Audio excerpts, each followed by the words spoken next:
বাংলাদেশের রাজনীতিতে গুরুত্বপূর্ণ ব্যক্তিত্ব মজলুম জননেতা মাওলানা আব্দুল হামিদ খান ভাসানী, যিনি সবার কাছে মাওলানা ভাসানী হিসেবে পরিচিত। এবার তার জীবনী আসছে রূপলী পর্দায়। মাওলানা ভাসানীর জীবনী অবলম্বনে ভাসানী নামে সিনেমাটি বানাবেন সৈয়দ অহিদুজ্জামান ডায়মন্ড। 1976 সালের 16 মে ফারাক্কা বাঁধের বিরুদ্ধে চাঁপাইনবাবগঞ্জ সীমান্তের দিকে একটি মিছিলের আয়োজন করেন মাওলানা ভাসানী।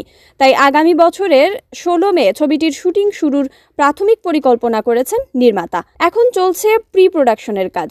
সৈয়দ অহিদুজ্জামান গণমাধ্যমকে বলেন, শুধু বাংলাদেশের ইতিহাস নয়, ব্রিটিশ শাসনামল থেকে শুরু করে এই অঞ্চলে সারা জীবন মাওলানা ভাসানী রাজনৈতিকভাবে প্রভাবশালী ছিলেন।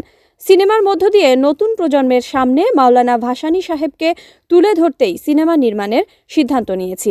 মাওলানা ভাসানীকে নিয়ে এখন সিনেমা নির্মাণের কাজ শুরু করলেও 1.5 যুগের বেশি সময় ধরে সিনেমাটি বানানোর স্বপ্ন দেখছেন সৈয়দ অহিদুজ্জামান। 2006 সালে মুক্তি পায় নির্মাতার প্রথম সিনেমা নাচলের রানী। এতে তুলে ধরেছিলেন সংগ্রামী নারী, কৃষক নেতা ও বঞ্চিত মানুষের প্রতিনিধি ইলা মিত্রের গল্প। সে সময় সিদ্ধান্ত নিয়েছিলেন ভাসানীকে নিয়ে সিনেমা নির্মাণের, তবে পরিস্থিতি অনুকূলে না থাকায় নিজের মধ্যে রেখেছিলেন স্বপ্নটা।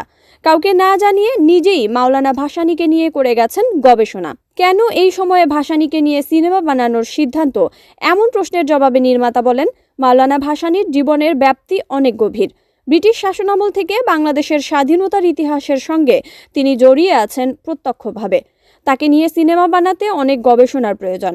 এছাড়া ভাসানীকে নিয়ে সিনেমা বানানোর এখনই মোক্ষম সময়। এতদিন রাজনৈতিক বেড়াজালে আটকে রাখা হয়েছিল তাকে।